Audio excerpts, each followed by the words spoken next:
नमोऽस्तु रामाय सलक्ष्मणाय देव्यै च तस्यै जनकात्मजायै।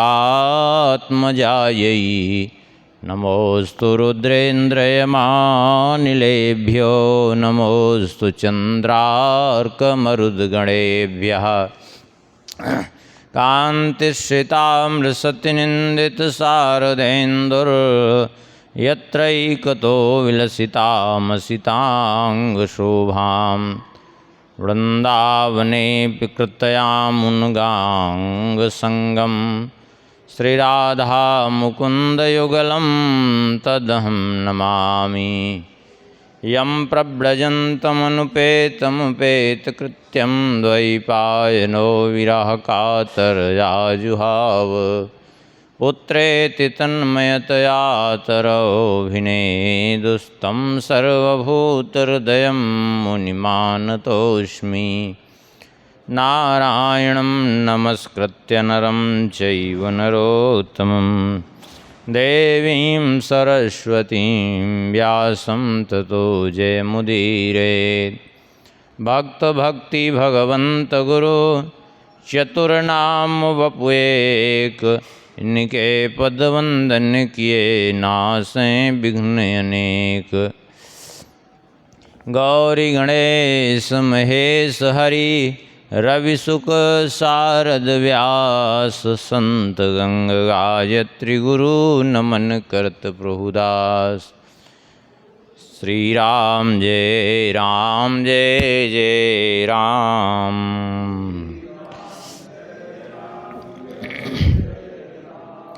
सीताराम जय सीताराम।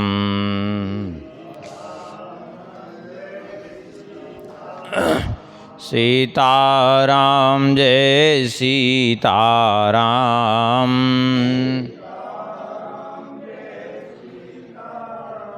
सीताराम जय सीताराम।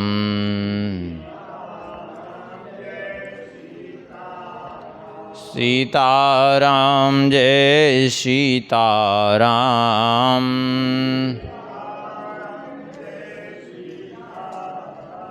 सीताराम जय सीताराम।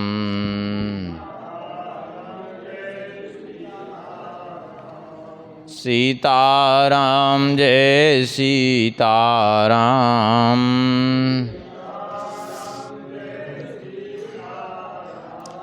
सीताराम जय सीताराम।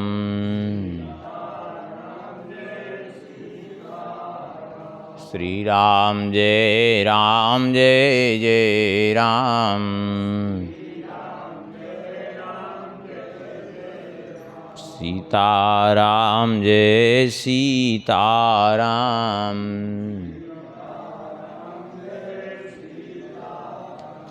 श्री सीतारामचंद्र भगवान की। श्री वृंदावन बिहारी लाल की। श्री राधा श्याम सुंदर भगवान की।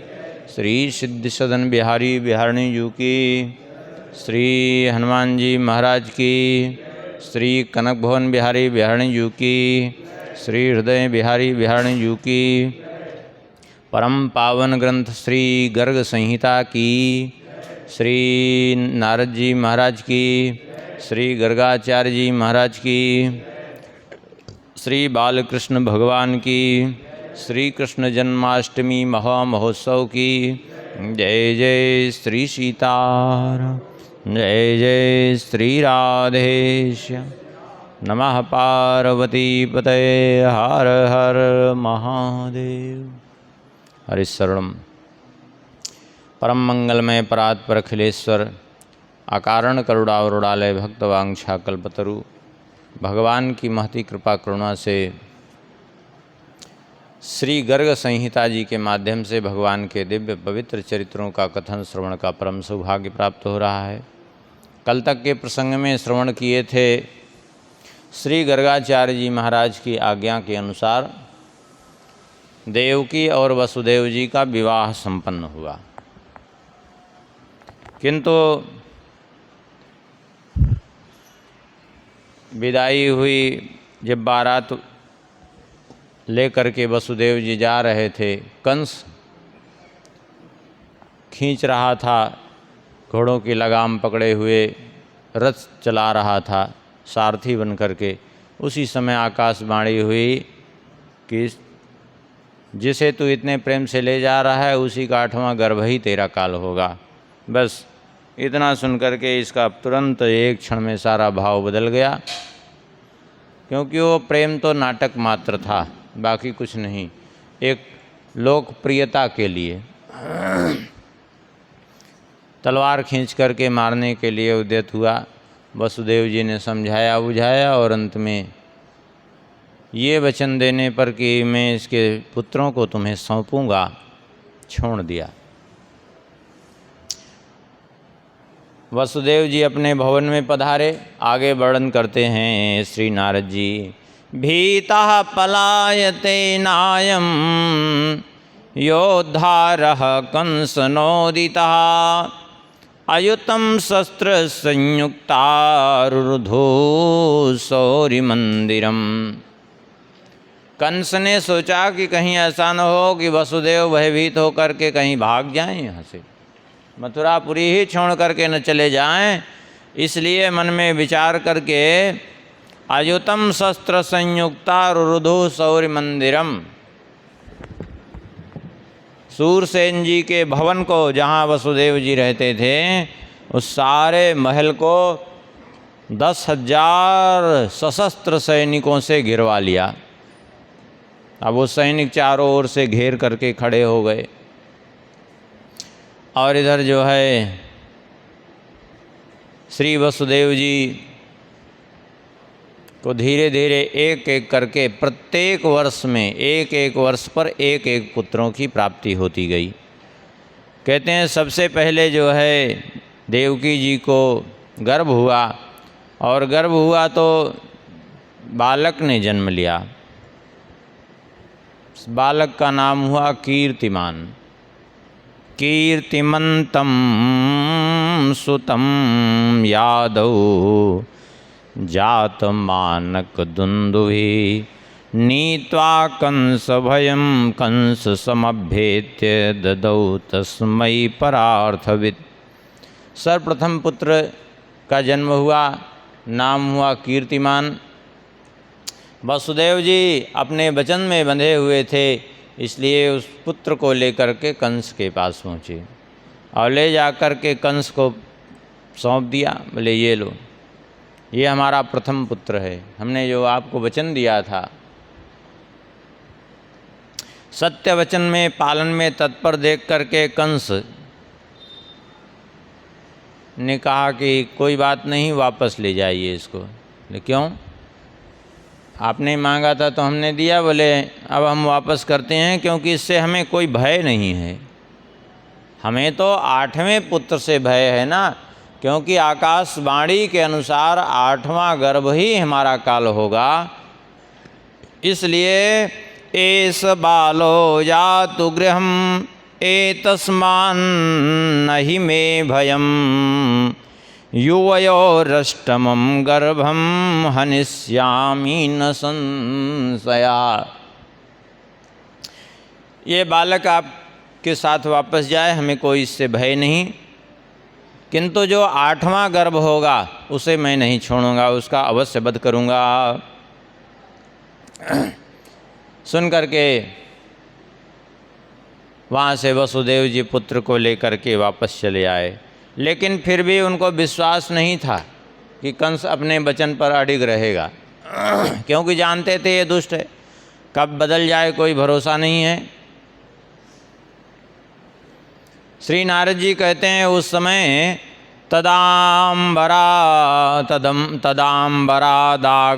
मां नत्वा पूज्योग्रसेन जहा पप्रच्छ देवाभिप्रायं प्रावोच्यं तं निबोध में। नारद जी ने कहा उस समय जब वसुदेव जी को इसने वापस कर दिया तो मैं आकाश मार्ग से उतर करके उसके सामने प्रकट हो गया।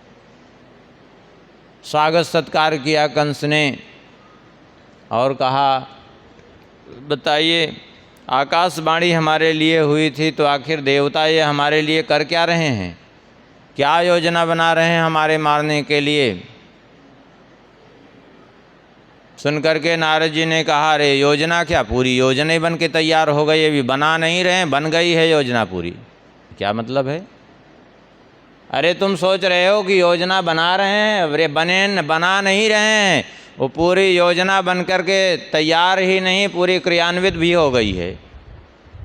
अब इतना सुन करके तो घबराया, क्या मतलब है, आप कहना क्या चाहते हैं? बोले कहना ये चाहते हैं कि नंदाद्या वसवा सर्वे वृषभान्वादयासुरा गोप्यो वेद ऋचाद्याश्च संति भूमौ नृपेश्वरा। ये जो नंद आदि गोप है ना, इनको सबको जानते हुए सभी देवता ही हैं। हाँ, ये सब वसुओं के अवतार हैं, और ये वृषभानु आदि ये सभी देवताओं के अवतार हैं। और ये जो गोपियां हैं ना, ये भी कोई सामान्य नहीं, सब वेद की ऋचाएँ ही हैं।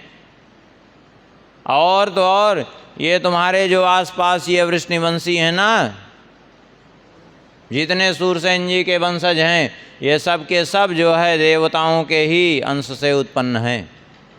हाँ, अब बताओ, चारों ओर से तो तुम देवताओं के ही अंशों से उत्पन्न जो हैं उन्हीं से ही घिरे हो, और तुम समझ रहे हो कि योजना बना रहे हैं। अरे वहाँ पूरी तैयारी ही हो गई है तुमको मारने की।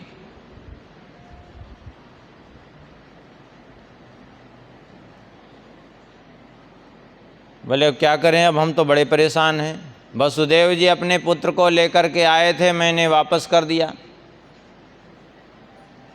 क्योंकि हमें तो 8वें गर्भ का संकेत है कि 8वां काल होगा। नारद जी ने कहा, तुम्हें पता है कि 8वां कौन सा होगा? बोले क्या मतलब है, 8वां तो 8वां ही होता है।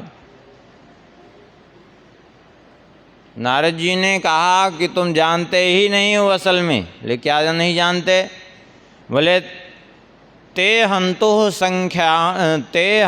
संख्यायम वा देवानां वामतो गति।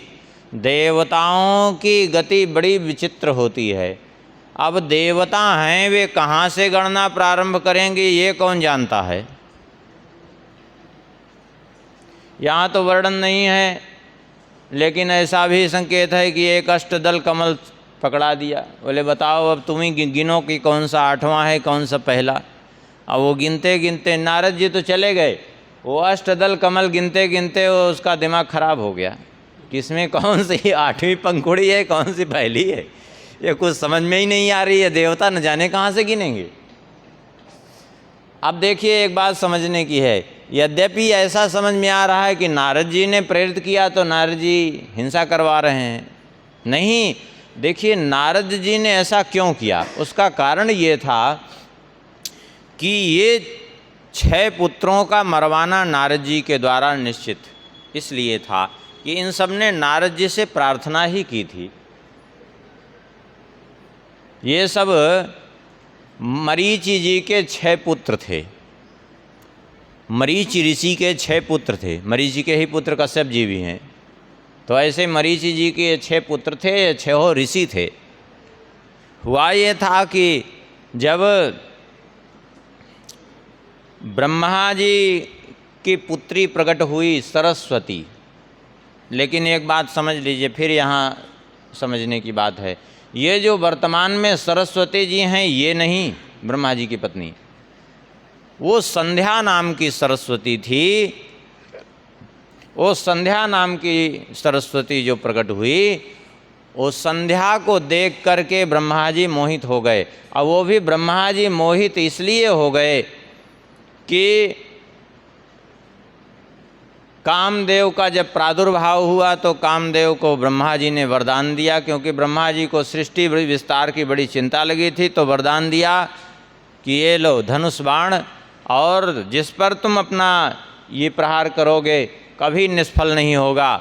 यहाँ तक कि ये कह दिया कि मेरे सहित संपूर्ण सृष्टि तुम्हारे अधीन हो जाएगी, जहाँ तक मेरी सृष्टि की सीमा है। और तो कामदेव ने सोचा कि अब इसका प्रयोग कहाँ से चालू करें, तो सबसे पहले ब्रह्मा जी के ऊपर प्रयोग किया उसका, कि ब्रह्मा जी ने कहा है मेरे सहित सभी मोहित होंगे। अब ब्रह्मा जी के ऊपर ही वो बाण प्रयोग किया तो ब्रह्मा जी मोहित हो गए उस संध्या को देख करके।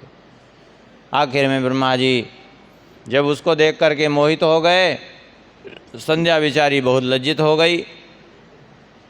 तो मरीचि जी के 6 पुत्रों ने जो है ब्रह्मा जी का उपहास कर दिया। ये क्या करना चाहते हैं आप? अपनी ही पुत्री को देख करके आप मुग्ध हो रहे हैं। तो ब्रह्मा जी कुपित हो गए, कुपित होकर के उनको श्राप दे दिए कि जाओ तुम्हें 3 बार जन्म लेना पड़े, इसलिए मृत्यु लोक में चले जाओ। तो 3 बार उनको जन्म तो लेना ही था, इसलिए उन्होंने सोचा अब क्या करें, हमारा जन्म कहाँ होगा, कैसे होगा। तो नारद जी से प्रार्थना की इन्होंने, 6 ऋषियों ने कहा अब आप ही जो है कुछ उपाय कर सकते हैं कि हमें शीघ्र अतिशीघ्र इस मृत्युलोक से मुक्त करा सकते हैं। नारद जी ने कहा ठीक है, हम तुम्हें मुक्त कराएंगे, हम ऐसा उपाय करेंगे कि तुम शीघ्र ही मुक्त होगे। बोले ठीक है। तो ये पहले 6 हिरण्यकशिपु के पुत्र के रूप में प्रकट हुए। जब ये हिरण्यकशिपु के पुत्र के रूप में प्रकट हुए तो नारद जी ने वचन दिया था मुक्त कराने का। तो हिरण्यकशिपु निकला हुआ था दिग्विजय के लिए और नारद जी पहुँचे। नारद जी ने इनको उपदेश दिया कि तुम लोग क्यों जो है फालतू में संसार के चक्कर में पड़े हो, अरे जाके तप करो, आराधना करो। तो इन्होंने जा कर के आराधना प्रारंभ कर दी, ब्रह्मा जी की ही आराधना की। यद्यपि हिरण्यकशिपु ब्रह्मा जी की ही आराधना करके शक्तियाँ प्राप्त किया था, हिरण्यकशिपु ने वरदान प्राप्त किया था, लेकिन ये सब ब्रह्मा जी की ही आराधना करने लगे। और इधर दिग्विजय करके लौटा और हिरण्यकशिपु जब दिग्विजय करके आया, इनकी तपस्या पूर्ण हुई, ये लौट करके आए तो इनसे पूछा कि तुम लोग गए कहाँ थे हमको बिना बताए। बोले हम तपस्या करने गए थे। बोले किसकी तपस्या करने गए थे? बोले ब्रह्मा जी की। बोले ब्रह्मा जी की तपस्या करने गए थे। अरे मूर्खों, जब सारे जगत का ईश्वर मैं हूँ तो मेरे अतिरिक्त तुमने तपस्या क्यों की? ब्रह्मा जी की। अब लो, स्वयं भी जबकि ब्रह्मा जी की ही तपस्या किया था, लेकिन अब बाद में ये हो गया कि हम ही ईश्वर हैं जगत के। तो कहा कि मेरे अतिरिक्त तपस्या तुमने क्यों ब्रह्मा जी की? और हिरण्यकशिपु ने स्वयं ही श्राप दे दिया इनको कि जाओ तुम सब जो है चिर निद्रा में पड़े रहो। तो ये सब ऐसी चिर निद्रा में चले गए कि बहुत समय तक लंबी निद्रा में पड़े रहे। उसके बाद दूसरा जन्म इनका हुआ देवकी जी के 6 पुत्रों के रूप में, तो कंस ने इनको मारा। और तीसरा जन्म हुआ राजा बलि के पुत्र के रूप में। 6 पुत्र राजा बलि के, 100 पुत्र थे, उनमें 6 ये भी जन्म लिए थे। नारद जी कोई कार्य कभी भी अनुचित नहीं करते हैं, क्योंकि भगवान के मन के अवतार हैं नारद जी। तो इनका उद्धार कराना ही एकमात्र उद्देश्य था, इस कारण से नारद जी की ये सब लीला थी।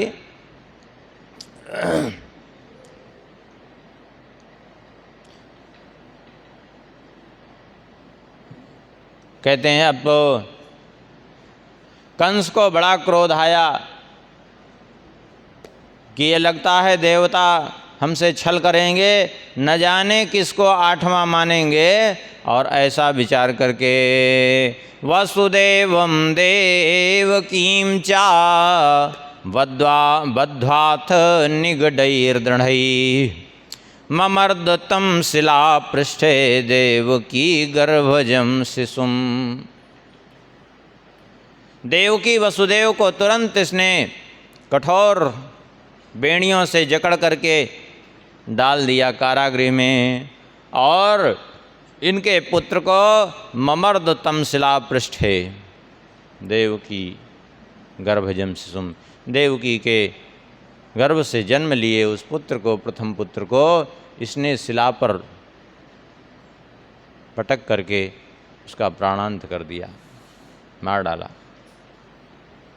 पूर्व जन्म का इसको स्मरण तो था ही कि कालनेमी पूर्व जन्म में मैं था, और क्योंकि ब्रह्मा जी के वरदान के कारण स्मरण था, नहीं तो माया सबको भुला देती है। तो ये ऐसी दशा धीरे धीरे इसकी हो गई। नारद जी कह करके तो चले गए, लेकिन नारद जी जानबूझ करके ऐसा कह करके इसलिए भी गए थे कि ये इतना भयाक्रांत हो जाए कि दिन रात भगवान का ही चिंतन करेगा तब भगवान की प्राप्ति होगी। ऐसे तो होगी नहीं, क्योंकि भगवान सामने कब आएंगे, जब दिन रात भगवान का चिंतन करेगा। तो वही भी हुआ। कहते हैं ऐसी स्थिति हो गई, जाति स्मरो विष्णु भयात् जातम जातम जघान इति दुष्ट विभावाच भूमौ भूतम यसंशयम। पूर्व जन्म का स्मरण करके भगवान विष्णु के भय से भयभीत होकर के इनके सारे पुत्रों को तो मारा ही, और अब तो इसको इतना भय हो गया कि जो है चारों ओर इसके सैनिक लगे रहते, और स्वयं जो है ये इतना भयभीत रहता कि सब जगह जो है इसको भगवान ही दिखाई पड़ते, सोते जागते। अत्यंत चित्तवृत्ति जब तदाकार हो जाती है तो ऐसे ही होता है। कंस ने आज्ञा दे दी कि सब लोग जाकर के जो है संहार करो लोगों का, जितने बच्चे जन्म लें उनका वध करो। इस प्रकार से उग्रसेन जी तक खबर पहुंच गई कि इसने देवकी वसुदेव को बंदी बना लिया, अत्याचार कर रहा है, उनके पुत्र को मार डाला। देवकी वसुदेव जी के पुत्र का वध सुनकर के उग्रसेन जी कुपित हुए, और कुपित होकर के जो है उन्होंने तुरंत आज्ञा दी कि तुरंत इनको मुक्त कर दिया जाए। इतना सुनकर के इसने अपने पहले से ही सैनिक नियुक्त करके रखे थे और आक्रमण करवा दिया इनके सैनिकों पर। भयंकर युद्ध हुआ। कहते हैं द्वार देशे पिवीराणाम युद्धम जातम परस्परम। भयंकर युद्ध हुआ, और उसमें जो है खड्ग प्रहारैरहितम जना नाम निधनम गतम। उस युद्ध में 10,000 लोग मारे गए अकारण ही। और फिर कंस ने अपने पिता को बंदी बना लिया, और बंदी बना करके जो है उनको स्वयं कारागृह में डाल दिया।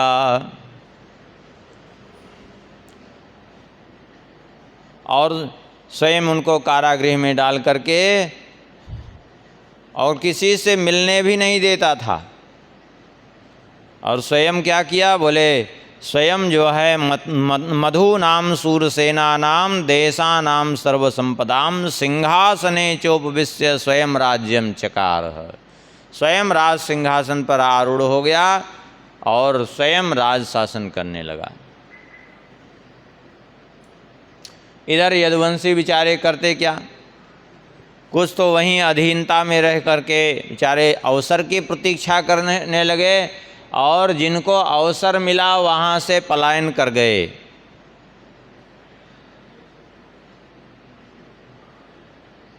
और जहाँ जहाँ गए वहाँ अपना प्रतीक्षा कर रहे हैं कि कभी अवसर आएगा। धीरे धीरे करके इस प्रकार से 6 पुत्र हुए और 6 पुत्रों का वध कर दिया। अब देवकी जी को 7वें गर्भ का आधान हुआ। देवक्या 7वीं गर्भे हर्ष शोक विवर्धने ब्रजम व्रणीते रोहिण्या मनन्ते योग मायया। देवकी जी का जब 7वां गर्भ हुआ तो हर्ष और शोक दोनों को ही बढ़ाने वाला हुआ। हर्ष शोक क्यों? हर्ष इसलिए था देवकी जी को क्योंकि स्वाभाविक बलराम जी विद्यमान हैं गर्भ में, भगवान शेष जी हैं, भगवान के ही अंश हैं, उनके ही स्वरूप हैं। तो अंतर में वे विद्यमान हैं तो स्वाभाविक हर्ष होगा, लेकिन शोक भी इसलिए होता था कि इसको भी मारेगा कंस, इसलिए हर्ष शोक दोनों होता था।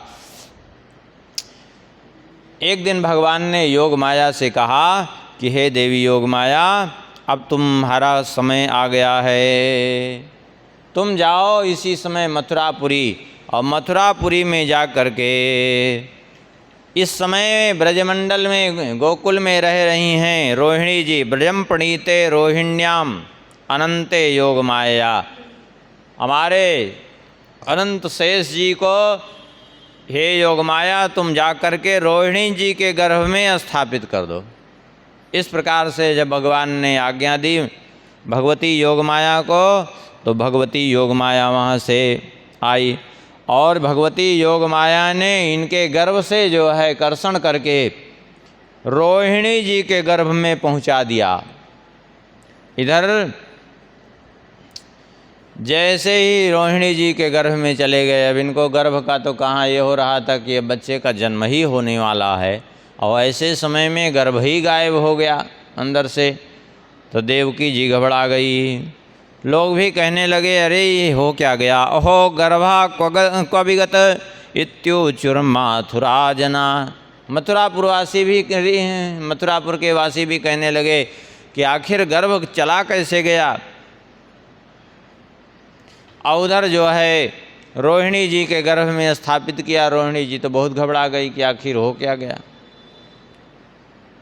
और संयोग तो ऐसा हुआ कि 5 ही दिन मात्र बीते थे गर्भ को रोहिणी जी को, कि उसी समय अथ ब्रजे 5 दिनेषु भाद्रे स्वातौ च षष्ठ्यां च सिते बुधे चा उच्चैर्ग्रहै पंचभिरावृते चा लग्ने तुलाखे दिन मध्य देशे। भाद्रपद शुक्ल पक्ष षष्ठी स्वाति नक्षत्र बुधवार के दिन वसुदेव जी की पत्नी रोहिणी जी ने जन्म दिया बालक को। अनंत भगवान शेष जी उनके गर्भ से प्रकट हुए, अर्थात बलराम जी। उस समय 5 ग्रह उच्च स्थान पर विराजमान थे। कितनी समय जन्म हुआ, कहते हैं दिन मध्य देशे, दोपहर के समय मध्याह्न काल में जन्म हुआ। इनका जन्म हुआ तो बादल हल्की हल्की फुहारों जैसी जल वृष्टि कर रहे थे। सारा नंद भवन इनकी अंग कांति से उद्भासित हो गया। नंदोऽपि कुर्वन्सि सुजात कर्म ददौ द्विजेभ्यो नियुतं गवां च गोपान् समाहूय सुगायकानां रावैर्महामंगलमातनोति। अब तो नंदराय जी ने बड़े प्रसन्न मन से 10 लाख गौएं ब्राह्मणों को दी, क्योंकि नंदराय जी के 1 करोड़ गौएं थी। अभी उस दिन बताए थे ना, नंद एक नहीं 9 नंद थे ब्रज में, सबके 9-9 लाख गैया थी, और एक ये थे ने, उन्हीं 9 में एक ये थे, इनके 1 करोड़ गैया थी, इसलिए इनको नंदराज कहते थे। ऐसे ही 5 उपनंद थे, 6 वृषभानु थे। श्री राधा जी के जो पिता थे उनके पास 50 लाख गैया थी, इनको वृषभानुवर कहते थे। तो इन्होंने 10 लाख गौएं दान की ब्राह्मणों को। उसी समय जो है द्वैपायनो देवल देवरात वसिष्ठवाचस्पतिभिर्मया च आगत्य तत्रैव समास्थितो भूत पाद्यादिभिर्नंद कृतै प्रसन्नः। उस समय देवल देवराज श्री वशिष्ठ जी, बृहस्पति जी और नारद जी, व्यास जी पहुँचे हैं वहाँ। ये सभी ऋषि मुनि वहाँ पहुँचे हैं और नंद जी ने सबका खूब स्वागत सत्कार किया है, पूजन किया है और इनको भी बहुत कुछ दान के रूप में प्रदान किया है। नंद राय जी ने कहा, हे भगवान कृपा करके ये बताइए कि सुंदरो बालकः कोयम न दृश्यो यत् समः क्वचित कथम पंच दिनात् जातस्तन्मे ब्रूहि महामुने। नंदराय जी ने कहा, हे महर्षियों कृपा करके मेरी शंका का समाधान करिए, आखिर ये बालक कौन है? ऐसा तो कभी देखा सुना ही नहीं जाता कि कोई बालक 5 दिन में ही जन्म ले ले। अभी 5 दिन पहले ही गर्भ का अनुभव हुआ और 5 दिन में ही जन्म हो गया, ऐसा तो कभी होता नहीं। और दिखने में भी इसके जैसा कोई दूसरा दिखता नहीं है। तो कृपा करके बताइए बालक है कौन? ये कोई सामान्य बालक हमें नहीं प्रतीत होता। तब श्री व्यास जी ने समझाया, अहो भाग्यम तुते नंद शिशु से शासनात्ना देवक्याम वसुदेवस्य जातो यम मथुरापुरे। हे नंद जी, तुम्हारा सौभाग्य है कि ये शिशु के रूप में साक्षात सनातन शेष जी ही पधारे हैं। हाँ, रही बात तुम्हें जो ये संदेह है कि 5 ही दिन में कैसे जन्म हो गया, तो 5 दिन नहीं, ये पहले देवकी जी के गर्भ में रहे। वसुदेव देवकी कारागार में है, वहीं देवकी जी के गर्भ में ही रहे ये पहले, और योग माया ने ला करके कर्षण करके इनको रोहिणी जी के गर्भ में स्थापित किया है भगवान की इच्छा से। इसलिए चिंता मत करो, तुम्हें कोई अन्यथा सोचने की ज़रूरत नहीं है। इनका आविर्भाव हुआ है, ये वास्तव में जो है साक्षात शेष जी ही हैं और हम लोग इनका दर्शन करने के लिए ही आए हैं, इसलिए आप दर्शन करा दीजिए उनका। नंद जी ने प्रसन्न होकर के सब को दर्शन कराया है और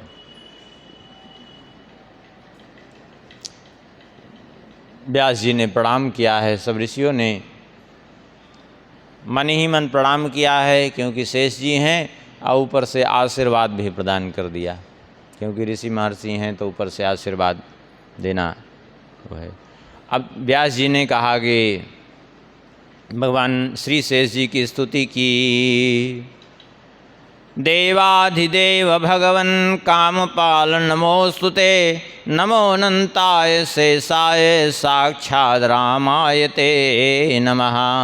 व्यास जी ने कहा, हे देवताओं के भी देवता, हे सबका मनोरथ पूर्ण करने वाले शेष जी, हे अनंत देव, हे बलराम जी, आपको मेरा प्रणाम है। और धरा धराए पूर्णाय सुधामने शीर पाणय, आप तो इस धरती को धारण करने वाले हैं, पूर्ण स्वरूप हैं और सब प्रकार से स्वयं प्रकाश सस्वरूप हैं। हल मूसल धारण करने वाले सहस्त्र मस्तक वाले स्वयं संकर्षण देव, हे रेवती रमण, हे बलदेव जी, श्री कृष्णाग्रज, हे हलायुध, हे प्रलंबासुर का नाश करने वाले, हम सब आप सबके सन्मुख उपस्थित हुए हैं, इसलिए हलायुधा प्रलंबघ्ना पाहि माम पुरुषोत्तम, हम सबकी रक्षा करिए। अर्थात जगत की रक्षा करने की आवश्यकता है आपके द्वारा। आपके चरणों में प्रणाम है बार बार। और भविष्य में आपके द्वारा जो है बहुत से दुष्ट मारे जाने वाले हैं। धेनुकासुर, मुष्टिक, कुंभांड, रुक्मी, कुंभकर्ण, कूट, बलबल आदि ये सब शत्रु आपके ही द्वारा मारे जाएंगे।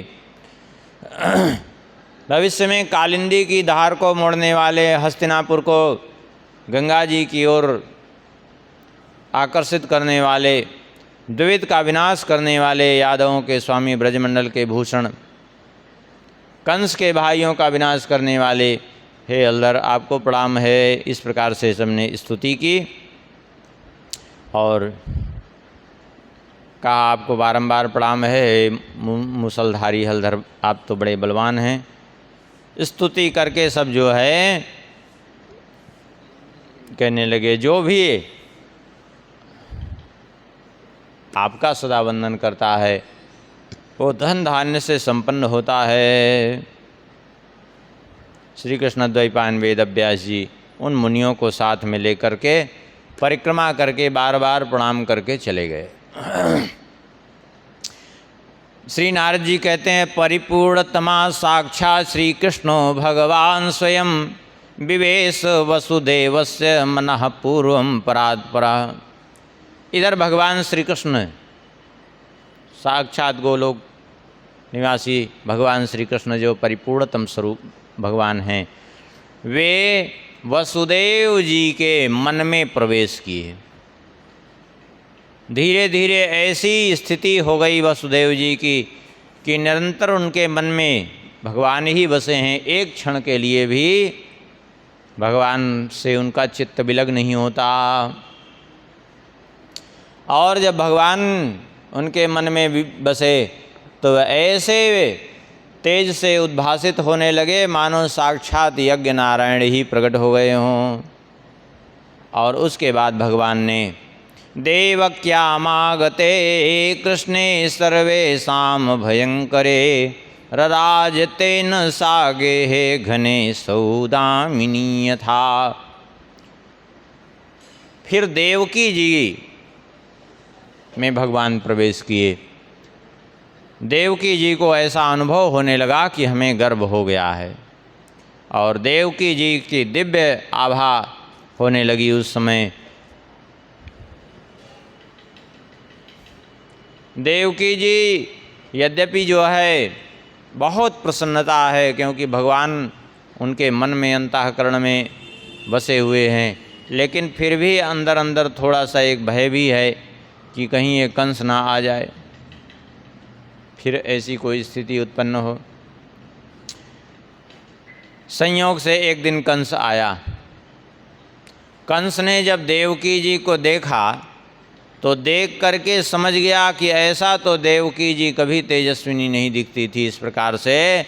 इसलिए तेजोवतीं चितां वीक्ष्य कंसः प्राह भयातुरा प्राप्तोऽयं प्राणहंता में पूर्व में सा न चीदृशी। निश्चय ही मेरा पूर्व का शत्रु अर्थात भगवान विष्णु ही इनके गर्भ में पधारे हैं। जन्म लेते ही मैं शिशु को मार दूंगा, अब इसमें कोई संदेह नहीं है, तभी मैं भय मुक्त हो पाऊंगा। ऐसा वो सोच करके चला गया। अब तो दिन रात भगवान का ही भय के मारे चिंतन होने लगा उसको कि अब न जन्म हो तब न जन्म हो। इस प्रकार से कहते हैं ऐसा बैर बंधा कि अहो वैरानुबंधेन साक्षात् कृष्णोऽपि दृश्यते तस्माद् वैरं प्रकुर्वन्ते कृष्ण प्राप्त्यर्थमासुरा। उस बैर भावना से अत्यंत भावित होने के कारण इसको सब जगह साक्षात श्री कृष्ण का दर्शन होने लगा। कोई भी चीज़ दिखती इसको यही लगता कि लगता है वही देवकी जी का 8वां गर्भ, भगवान विष्णु आ गए हमें मारने के लिए। इस प्रकार से जो है ये भयभीत रहने लगा। इधर जो है अथ ब्रह्मादयो देवा मुनीन्द्रैरस्मदादिभिः सौरिर्गेहो परिप्राप्ता स्तवं चक्रुः प्रणम्यतम। श्री नारद जी कहते हैं एक दिन की बात है, ब्रह्मादि देवता बड़े बड़े ऋषि मुनि और भगवान श्री नारद जी कहते हैं स्वयं मैं भी, सब लोग हम सब मिल कर के गए वसुदेव जी जहाँ पर थे और देवकी जी, वहाँ जाकर के सबने भगवान को प्रणाम किया और फिर स्तुति की, गर्भ स्तुति जिसको कहते हैं। क्या स्तुति की देवताओं ने? कहते हैं यज्जागरादि सुभवे सुपरम येतुर हेतु स्विदस्य विचरन्ति गुणाश्रयेण नैतद्विसन्ति महदिन्द्रियदेव संघास्तस्मै नमोऽग्निमिव विस्तृत विस्फुलिंगाः। देवताओं ने कहा हे प्रभो यज्जागरादि सुभवेत सुपरम यहेतुर। जो जागृत स्वप्न आदि अवस्थाओं अर्थात जागृत स्वप्न सुप्ति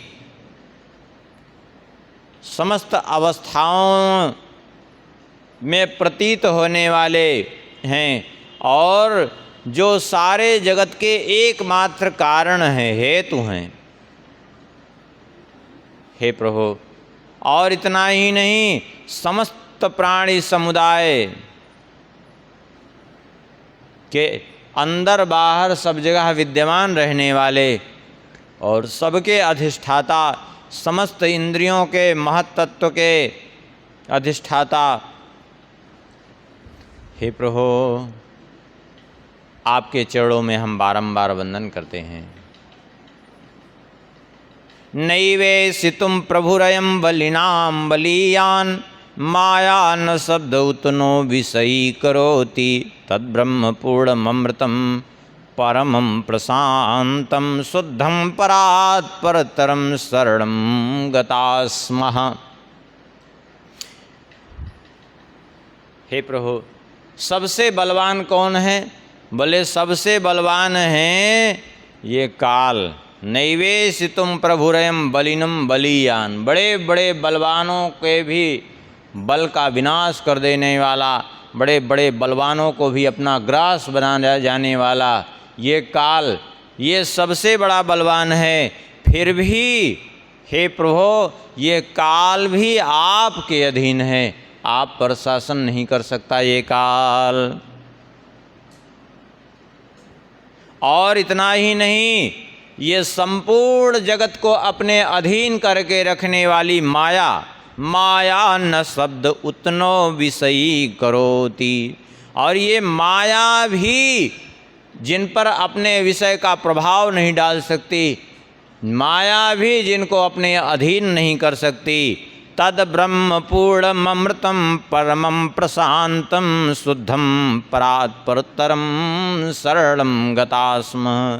ऐसे पूर्ण ब्रह्म परमात्मा, हे अमृत स्वरूप, हे परम शांत स्वरूप, हम सब आपकी शरण में आए हैं, आपके चरणों में हम बारंबार प्रणाम करते हैं। हे नाथ, आप विभिन्न अवतार लेकर के अंशावतार, अंशांशावतार, कलावतार, आवेशावतार, पूर्णावतार,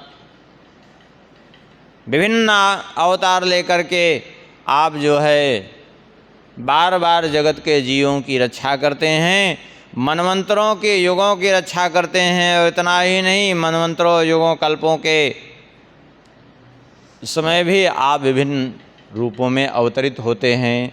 हे प्रभु, इस बार आप अपने परिपूर्ण स्वरूप से यहाँ आए हुए हैं, हम आपके चरणों में वंदन करते हैं। इस प्रकार से देवताओं ने स्तुति की भगवान की, और भगवान की स्तुति करके नत्वा हरिं तदा देवा ब्रह्माद्या मुनिभिः सह गायन्तस्तं प्रशंसन्ता स्वधामानि ययुर्मुदा। देवताओं ने भगवान की स्तुति गान करके, उनकी महिमा का बखान करके, भगवान के स्वभाव की प्रशंसा करके सब प्रसन्नतापूर्वक अपने अपने धाम को चले गए। इधर नारद जी कहते हैं, हे राजन बहुलाश्व, धीरे धीरे समय उपस्थित हुआ भगवान के प्रागट्य काल का। उस समय जब भगवान के प्रकट होने का समय आया तो अम्बरम निर्मलम भूतम निर्मलास्य दिशो दश, सारा आकाश एकदम निर्मल हो गया, अर्थात स्वच्छ हो गया। सारी दिशाएं एकदम निर्मल हो गई, स्वच्छ हो गई। और उज्ज्वलास्तार का जाता प्रसन्नम भूमि मंडलम, सारे तारे आकाश के सब उद्दीप्त हो उठे, भूमंडल में सारे प्रसन्नता छा गई है। और इतना नहीं, नदा नद्या समुद्राश्च प्रसन्नापाः सरोवरा, समस्त नदी, नद, सरोवर, समुद्र सभी प्रसन्नता से स्वच्छ हो गए। यद्यपि भाद्रपद महीने में नदियों का जल, सरोवरों का जल गंदा रहता है, फिर भी सब स्वच्छ हो गए। और उन सरोवरों में सब जगह कमल खिल गए, सहस्त्रदल कमल, शतदल कमल खिल गए और उन कमलों पर सुंदर भंवरे गुंजार कर रहे हैं।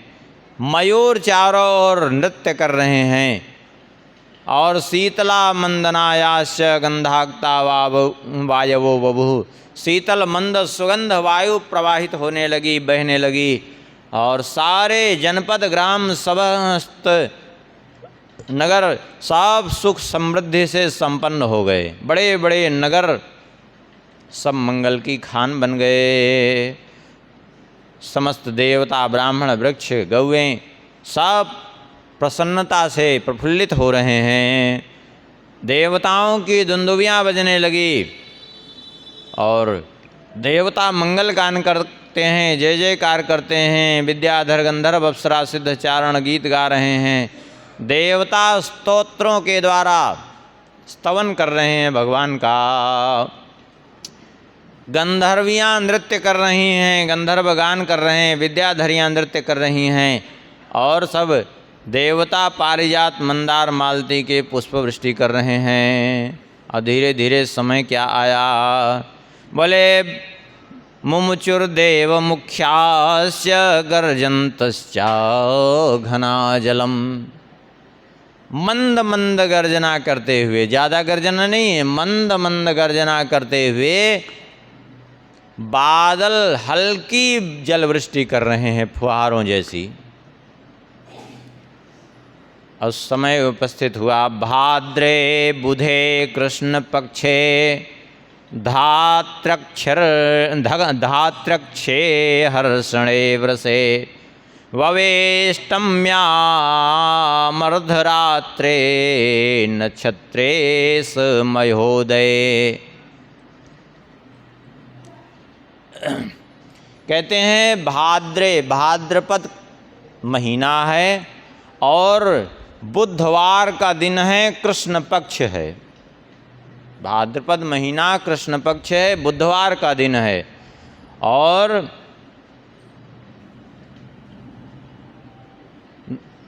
हर्षण योग है।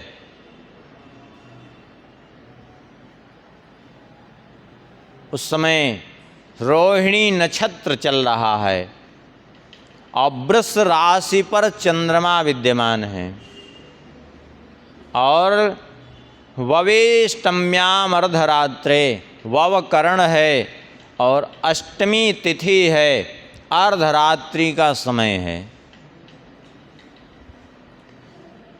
और उसी अर्धरात्रि के समय में ही किस समय, बोले जिस समय चंद्रोदय होता है, अंधकारावृते काले देवक्याम सौरि मंदिरे आविरासीधरि साक्षादरण्यामध्वरेऽग्निवत्। चंद्रोदय काल में जब चंद्रोदय, उधर चंद्र देवता पूर्व दिशा से उधर उदय हो रहे थे, उसी समय श्री देवकी जी के द्वारा भगवान श्री हरि प्रकट हो गए। कैसे? कहते हैं आविरासीद हरि साक्षात अरण्यामध्वरेऽग्निवत्। जैसे अरण्यकाष्ठ से अग्नि प्रकट हो जाए। अरण्यकाष्ठ जो लोग जानते होंगे, नहीं तो बता दें। जब यज्ञ होता है तो यज्ञ में आग नहीं माचिस से लगाई जाती, नियम है।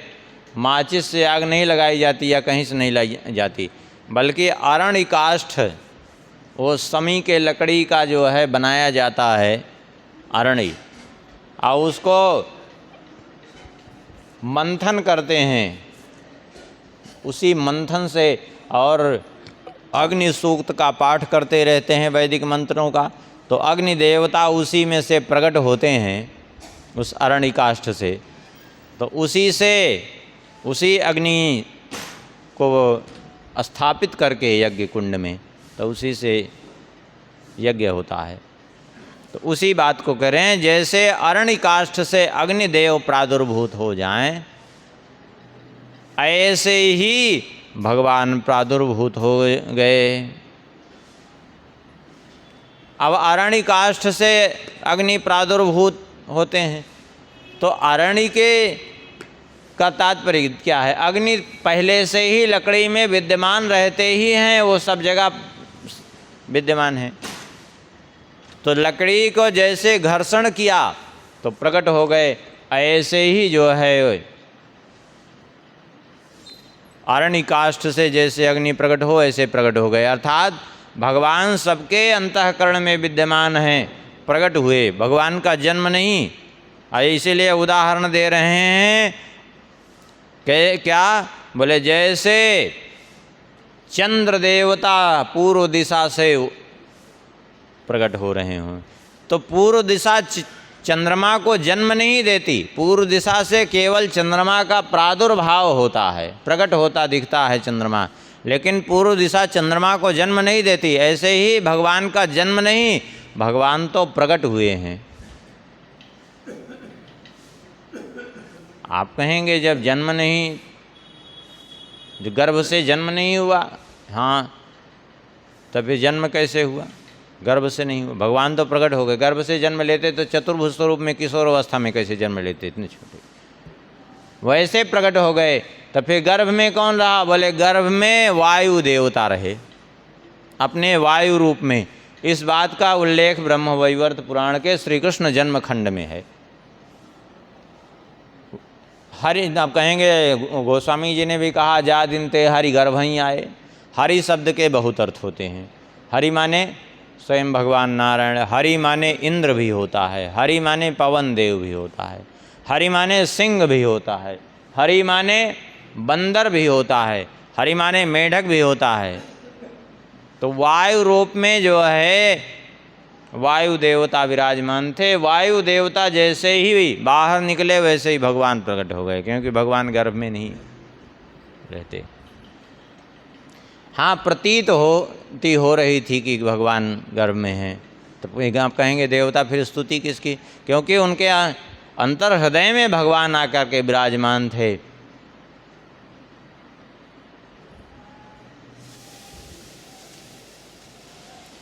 भगवान प्रकट हुए कैसे? बोलिए भक्तवत्सल भगवान की। कैसे प्रकट हुए? बोले, अच्छा एक बात और कह देते हैं, आगे ध्यान रहे न रहे। भगवान आखिर प्रकट कैसे होते हैं? अवतार उनका होता कब है? ये बड़ी विचित्र बात है। अवतार भगवान का होता कब है?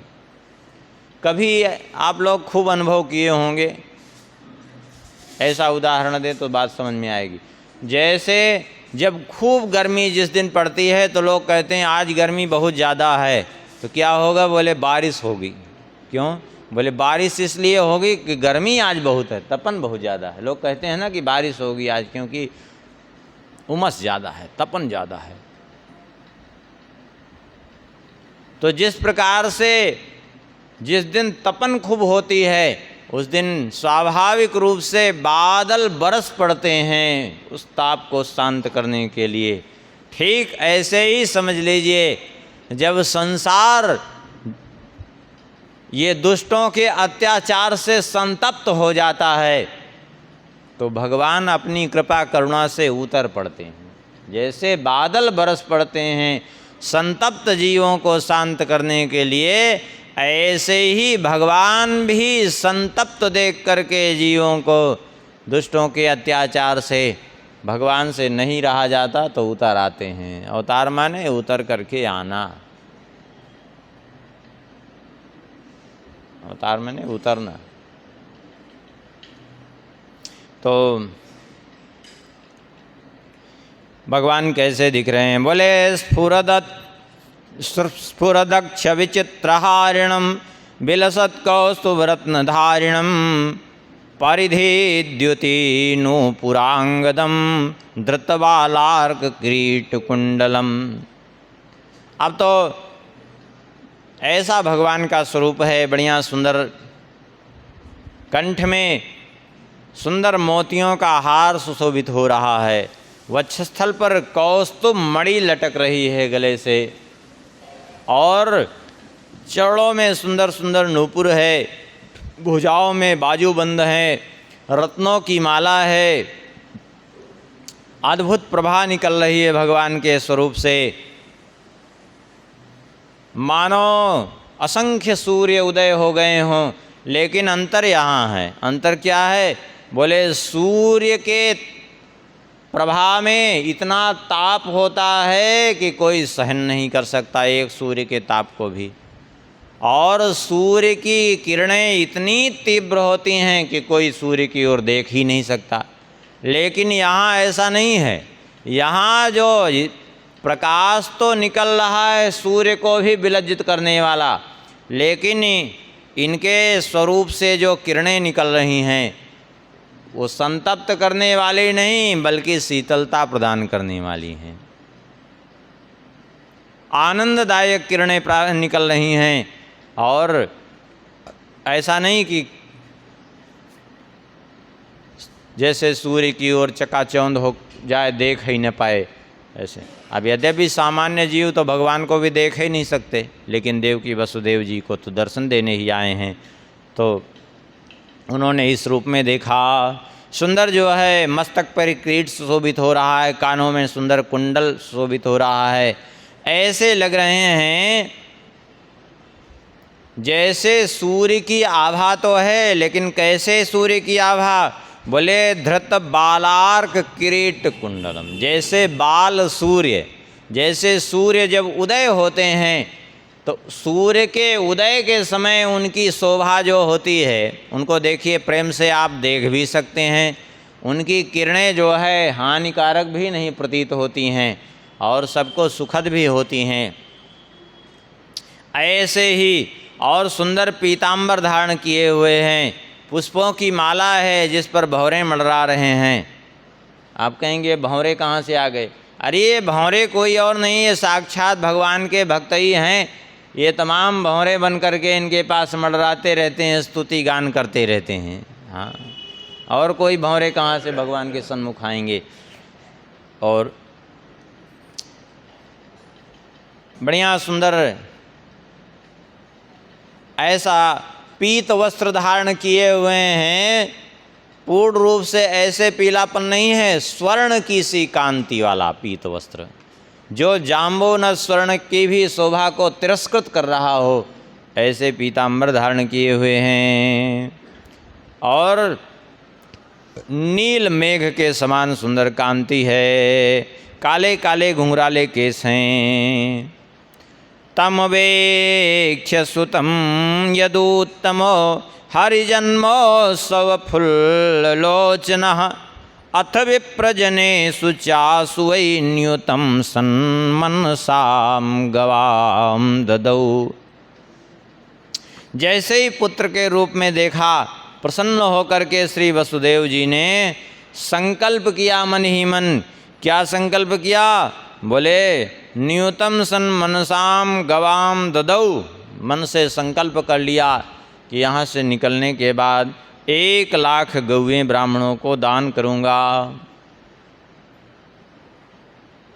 सारा प्रसूति का गृह भगवान के आभा से एकदम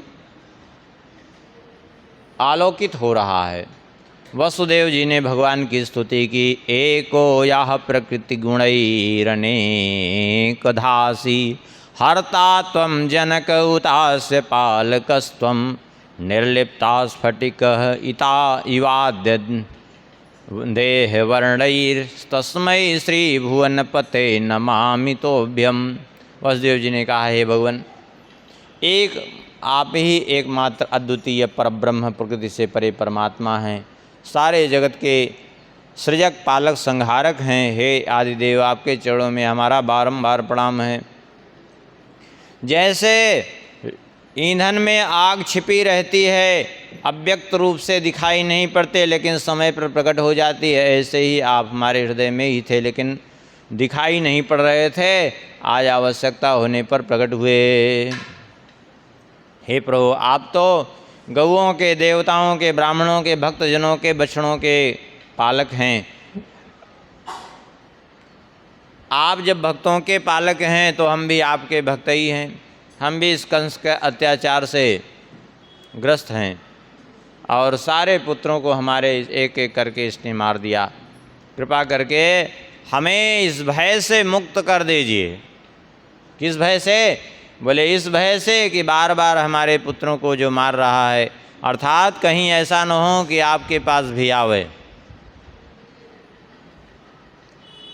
देवकी जी ने कहा, हे प्रभो, हे सच्चिदानंद घन, हे कृष्ण, हे विगणितांड पते परेश, गोलोक धाम धिष्णाध्वज ध्वज आदि देव, पूर्णेश पूर्ण परिपूर्णतम प्रभो माम त्वं पाहि पाहि परमेश्वर कंस पापात।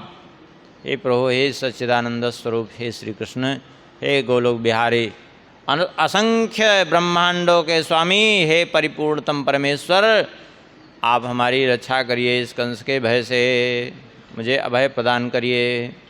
भगवान मंद मंद मुस्कुराते हुए कहने लगे, चिंता मत करो। इयं च प्रश्निः पतिदेवता च त्वं पूर्वसर्गे सुतपा प्रजार्थी, ब्रह्माज्ञया दिव्यतपो युवाभ्यां कृतं परम निर्जल भोजनाभ्याम। भगवान ने कहा, पूर्व में आप दोनों, आप सुतपा नाम के ऋषि थे और ये आपकी पत्नी थी प्रश्नि। आप दोनों ने ब्रह्मा जी की आज्ञा से कठोर तप किया, यहाँ तक कि अन्न जल का परित्याग करके भारी तपस्या की। और कितना समय तप किया? बोले कालेथ मनवंतर के व्यतीते, एक मनवंतर से अधिक समय बीत गया तप करते करते। अर्थात एक मनवंतर का काल होता है 71 बार चारों युग आवे जावें। हाँ, माने 30,67,20,000 वर्ष का एक मनवंतर होता है। हम लोग सोचते हैं, थोड़ा सा 2-4 माला किए तो सोचते हैं कि भगवान नहीं आ रहे हैं दर्शन देने। हाँ, यहाँ पूरा मनवंतर का मनवंतर बीत गया। कहते हैं जब पूरा मनवंतर बीत गया, मैं प्रसन्न हो गया आपके ऊपर, फिर आपकी तपस्या चलती रही, मैंने प्रसन्न होकर के आपको दर्शन दिया और हमने आपसे कहा, वरम परम ब्रूत मया तदोक्तम, जो इच्छा हो वरदान मांग लो, क्या चाहिए आप दोनों को। तो सुन करके आपने कहा, श्रुत्वा युवाभ्याम कथितं तदैव भूयासुतस्त्व सदृशा किलावयो, तथास्तु चोक्त्वात् गते मयि प्रजापतीयभूतं स्वकृतेन दंपति। आपने कहा कि हमें आपके समान पुत्र प्राप्त हो, ये आप दोनों ने वरदान मांगा। हमने वरदान तो दे दिया, लेकिन बाद में विचार ये किया कि हमारे समान दूसरा कोई है ही नहीं है, अब करें क्या। तो स्वयं मैं ही पुत्र रूप में आया, और क्योंकि नमत समः कोऽपि सुतो जगत्यलम, संपूर्ण जगत में ढूंढने पर भी मेरे जैसा कोई मिलने वाला नहीं है, तो मैं पुत्र बन करके आया, तो मेरा नाम पड़ गया श्री प्रश्नि गर्भो भुवि विश्रुता पुनर्द्वितीय काले हम उपेन्द्र वामनः। उस जन्म में मेरा नाम प्रश्नि गर्भ हुआ, क्योंकि आपका नाम था प्रश्नि, देवकी जी का नाम पूर्व में प्रश्नि, और मैं आपके पुत्र के रूप में आया, तो मेरा नाम आपके नाम से पड़ा प्रश्नि गर्भ। और फिर आपका जब दूसरा जन्म हुआ तो आप कश्यप और आदित्य जी के रूप में प्रकट हुए। जब आपका कश्यप आदित्य के रूप में प्रादुर्भाव हुआ, तो मैं भी फिर से आपका पुत्र बन करके आया, क्योंकि आपने मुझे पुत्र रूप में नहीं, मेरे समान पुत्र रूप मांगा था, इसलिए मैं फिर से पुत्र बन करके आया। क्योंकि जो चीज़ मांगी जा रही है वो चीज़ न दे पावे, तो उससे के समान कोई दूसरी दे, तो फिर जो है अधिक देना पड़ता है। भगवान के समान दूसरा कोई नहीं, तो भगवान को मांगा होता तो भगवान आते, ठीक था ये बात, लेकिन भगवान के समान मांगा था ना, तो भगवान के समान कोई है नहीं, तो भगवान कहते हैं फिर मैं दूसरा जन्म लेकर के आया, और उस समय मेरा नाम हुआ उपेंद्र वामन। वामन उपेंद्र कहलाया मैं, वामन रूप में प्रकट हुआ। और तदा भवम यद्यतने परात् परो नीत्वाथ मां प्रापय नंद मंदिरम अतो न भूयात् भयमौग्रसेन तासुतां समादाय सुखी भविष्यथ। ये तीसरा मेरा जन्म है कृष्ण के रूप में।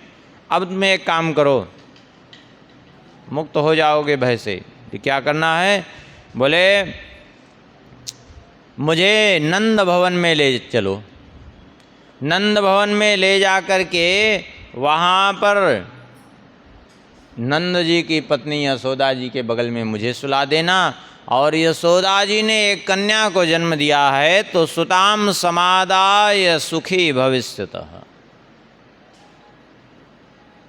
उस कन्या को ला करके इस कंस को दे दो तो तुम सुखी हो जाओगे।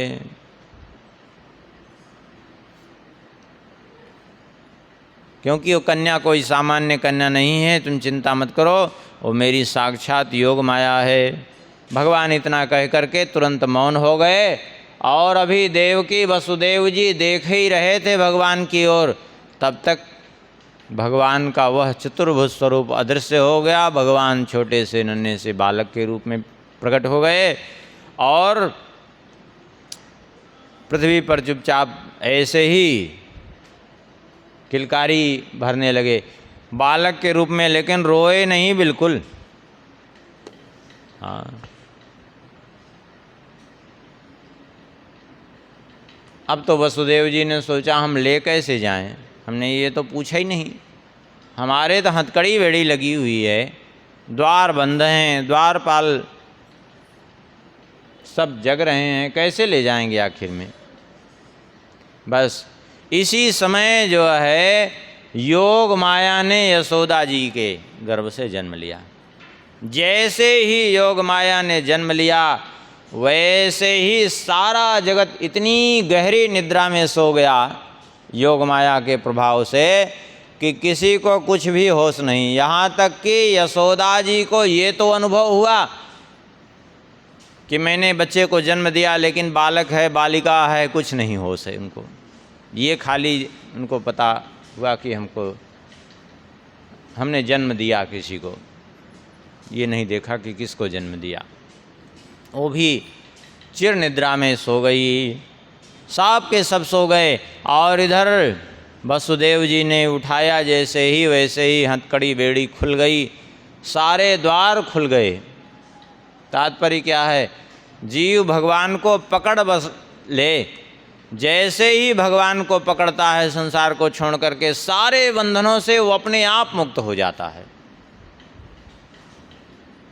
व्यर्थ में भले ही वो शंका करता रहे कि हाय मैं बंधा हूँ, जैसे वसुदेव जी ने पहले यही शंका की कि क्या करूँ मैं, कैसे ले जाऊँ, मैं तो बंधा हूँ यहाँ।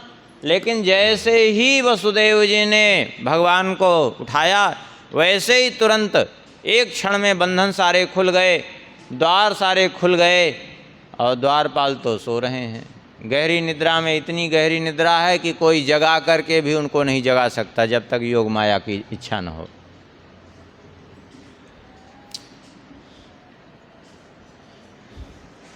इधर जो है चारों ओर गहन अंधकार छाया हुआ है।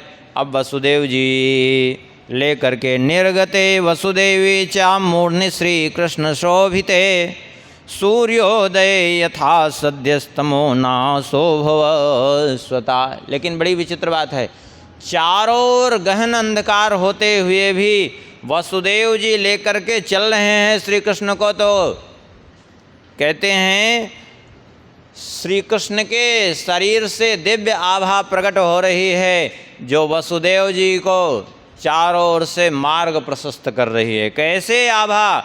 बोलिए सूर्योदय यथा सद्यस्तमो नाशो भवस्वतः। जैसे सूर्योदय होने से अंधकार विनष्ट होता है, ऐसे इनके शरीर से जो दिव्य प्रकाश निकल रहा है उससे कहीं भी अंधकार नहीं दिखाई पड़ रहा है इनको।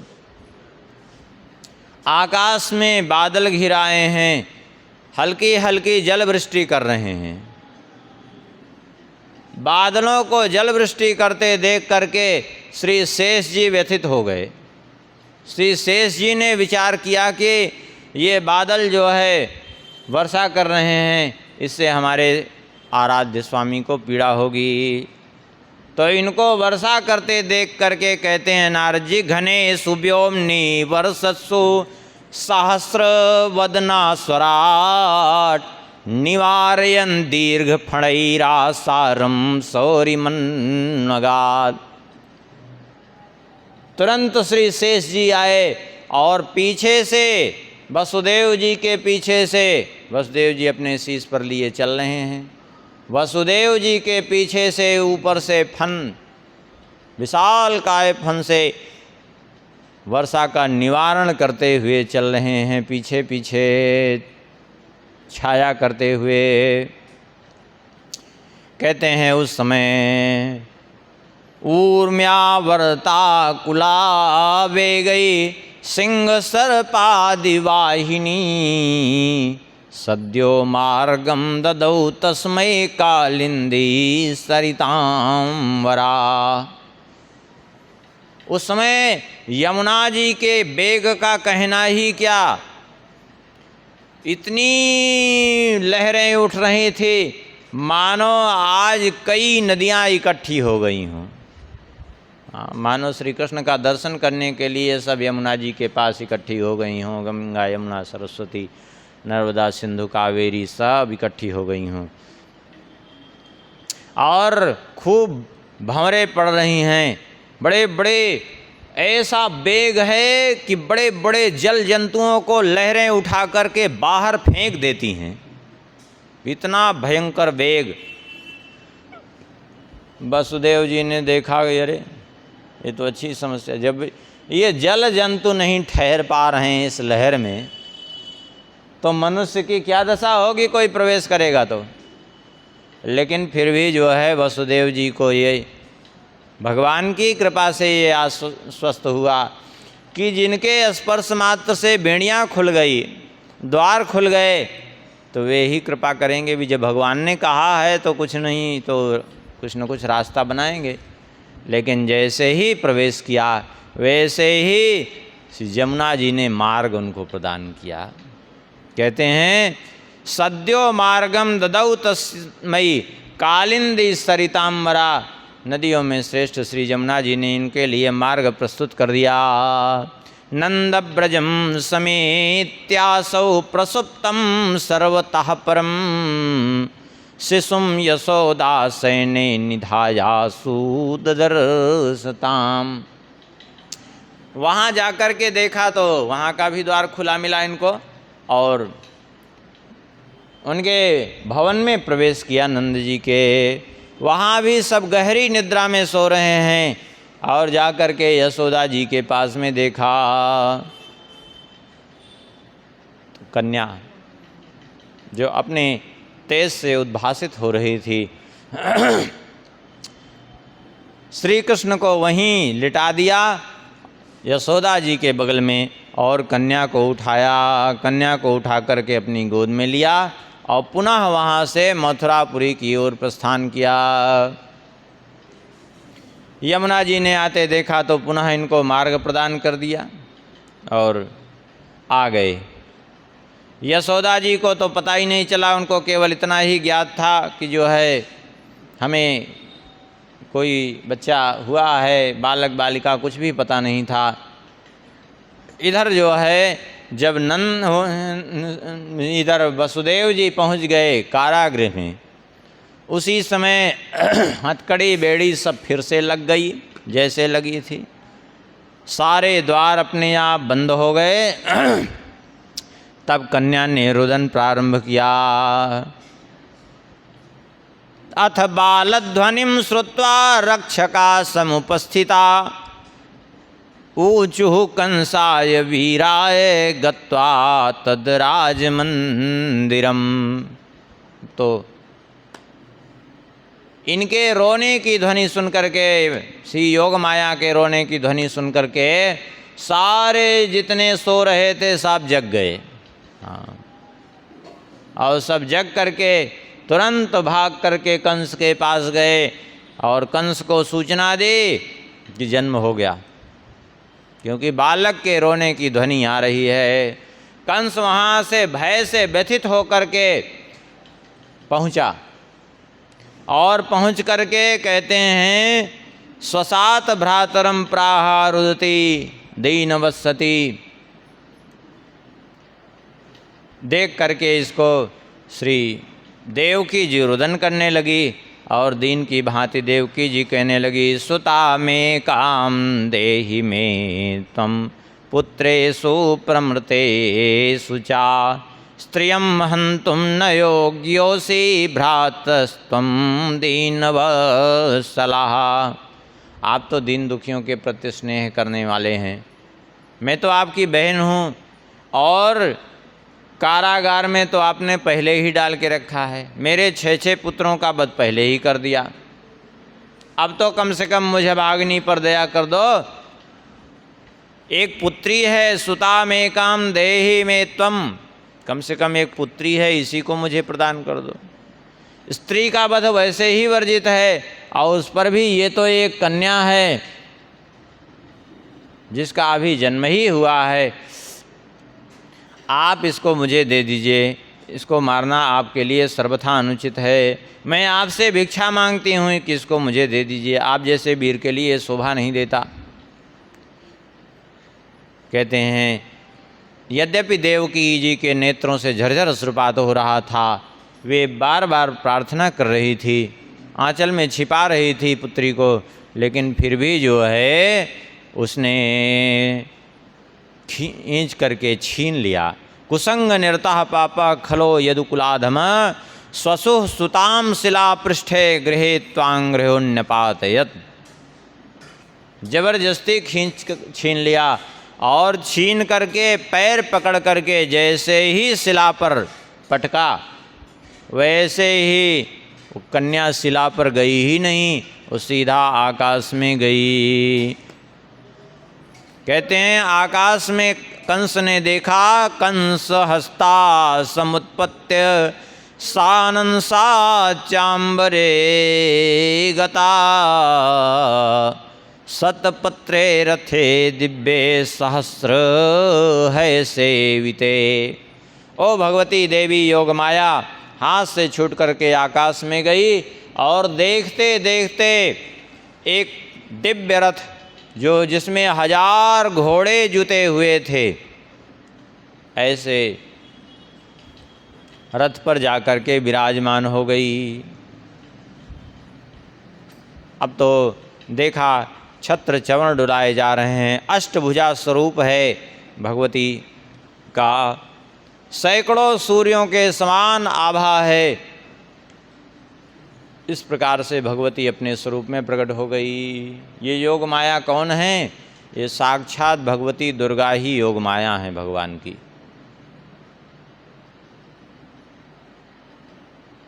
साक्षात भगवती दुर्गा जी ही उनकी योग माया हैं, ये प्रकट हो गई। बोलिए दुर्गा मैया की। अब तो जो है योग माया ने गंभीर स्वर से कहा, परिपूर्णतमः साक्षात् कृष्णो श्री कृष्णो भगवान स्वयं जातः क्व वा तु ते हन्ता वृथा दीनां दुनो शिवई। कहा अरे तू मुझे मारना चाहता है, लेकिन तुझे मारने के लिए तो स्वयं भगवान प्रकट हो गए हैं। स्वयं भगवान श्री कृष्ण साक्षात पर ब्रह्म ही तुझे मारने के लिए प्रकट हो चुके हैं। तू व्यर्थ में ही इस दिन देवकी को दुख दे रहा है, देवकी वसुदेव को तू प्रताड़ित कर रहा है, तू व्यर्थ में बच्चों की हत्या कर रहा है। अब तो भगवती योग माया वहाँ से चल करके विंध्याचल आई हैं। विंध्याचल, हाँ, विंध्याचल में निवास करने लगी। आज भी विंध्याचल में निवास करते हैं विंध्यवासिनी देवी के रूप में। जितने भगवती के योग पीठ हैं उनमें मुख्य पीठ है विंध्याचल, ये सामान्य नहीं है।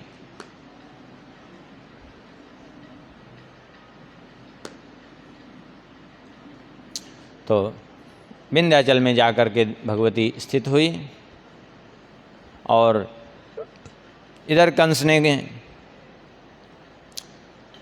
जाकर के देवकी वसुदेव को मुक्त किया और मुक्त करके कहने लगा, पापो हम पाप कर्मा हम खलो यदु कुलाधमा युष्मत् पुत्र प्रहंतारम क्षमध्वम में कृतम भुवि।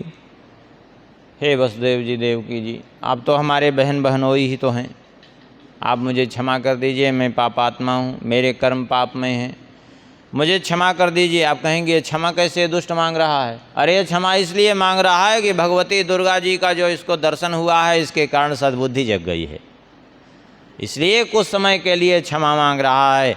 और बाद में फिर इसको जैसे ही कुसंग प्राप्त हुआ फिर ज्यों का त्यों हो गया। हाँ, क्योंकि खल का स्वभाव क्या है, इसको जगह जगह खल ही लिखा श्री गर्गाचार्य जी ने। अब खल का स्वभाव कैसा होता है? भले खलऊ करई भल पाई सुसंगो, अच्छा संग मिल जाए तो अच्छी इच्छा काम भी थोड़ा कर लेते हैं, लेकिन मिलई मिटई न मलिन स्वभाव अभंगु, लेकिन उनका जो है स्वभाव मिटता नहीं, और जैसे ही कुसंग प्राप्त होता है फिर वही करने लगते हैं। हाँ, तो जाकर के कहा, आप दोनों के पुत्रों का मैं हत्यारा हूँ, मुझे क्षमा कर दीजिए, और मैं क्या करूँ? इन देवताओं ने मेरे साथ विश्वासघात किया था, मुझे देवताओं ने आकाशवाणी कहने के द्वारा कह दिया कि देवकी का 8वां गर्भकाल होगा, और विश्वस्त ततो हम देववाक्ये देवास्तेपि मृषा गिरः न जानामि क्वमे शत्रुर्जाता कौ कथितो नया।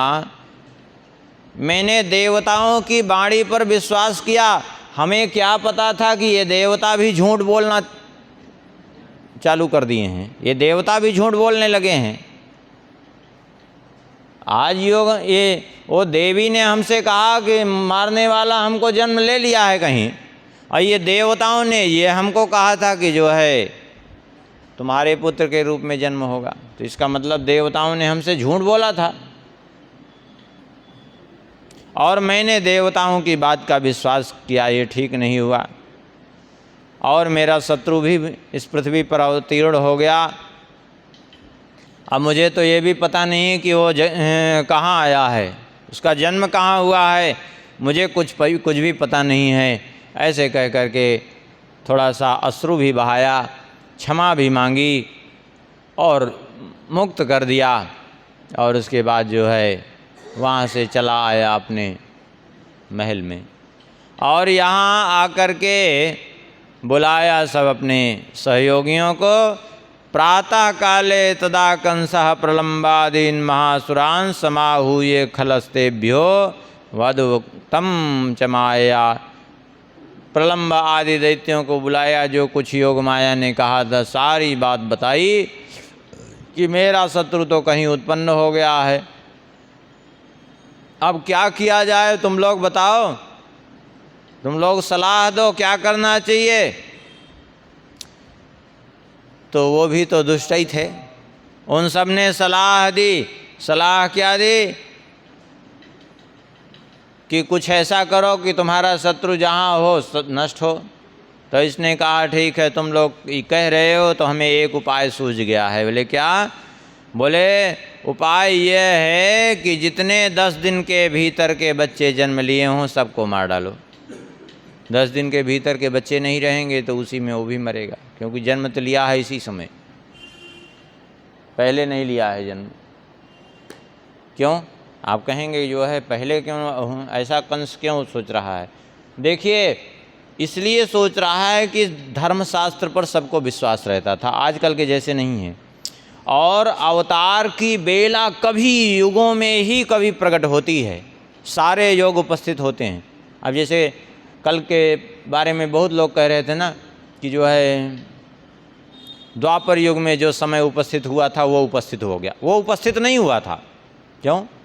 वो उपस्थित इसलिए नहीं हुआ था कि वो उपस्थित तब माना जाता जब अष्टमी रोहिणी जो है अविद्ध होते दोनों, तब, और वो भी 5 ग्रह हो चुके होते तो। लेकिन ये दोनों ही तिथि नक्षत्र दोनों ही विद्ध थे, तो वो समय कैसे उपस्थित हुआ? नहीं हुआ, क्योंकि वो समय पूर्ण रूप से जो है कभी कभी युगों में ही आता है, और जब युगों में आता है तो कुछ न कुछ विशिष्ट जरूर होता है। जैसे देखिए, त्रेता युग में रामनवमी के दिन जो समय उपस्थित हुआ था, वही सुयोग उपस्थित हुआ था जिस समय श्री गोस्वामी जी ने रामचरितमानस की रचना प्रारंभ की। तो श्री राम जी ही रामचरितमानस के रूप में प्रादुर्भूत होकर के आ गए कि नहीं आए? क्यों? क्योंकि वो बेला ही ऐसी होती है। तो कंस ने भी विचार किया कि जिस समय योग माया ने जन्म लिया है, जरूर उसी समय जन्म लिया होगा, क्योंकि कभी कभी युगों में वो समय उपस्थित होता है। ऐसे तो नहीं होता कि जो है रोज जब मन में आवे तब वो समय उपस्थित हो जाए कि कोई भी प्रकट हो जाए, ऐसा नहीं होता, कभी कभी उपस्थित होता है ऐसा समय। तो जरूर यही समय है जब देवी का अवतार हो सकता है, तो उसका हमारे शत्रु का भी अवतार इसी समय हुआ होगा। अपने से जो है उसने कल्पना की। अब तो जो है जितने उसके सैनिक थे, दुष्ट थे, वे सब जो है अत्याचार करने लगे। दैत्यों ने कहा कि हम क्या करें? सबसे बड़ी समस्या तो यह है कि विष्णु आपके शत्रु हैं, भगवान विष्णु, और वे आपके शत्रु हैं, और उनका निवास स्थान कहाँ कौन कौन हैं? बोले गौ, ब्राह्मण, साधु, वेद, देवता, धर्म, यज्ञ, ये इनके निवास स्थान हैं। यदि ये सुरक्षित रहेंगे तो फिर भगवान विष्णु का कोई कुछ भी नहीं बिगाड़ सकता, क्योंकि इन्हीं के रूप में सुरक्षित रहते हैं। इतना सुनकर के जो है उसने आज्ञा दे दी, इन सब को नष्ट करो। देखिए, इनका विनाश माने भगवान के ऊपर अत्याचार।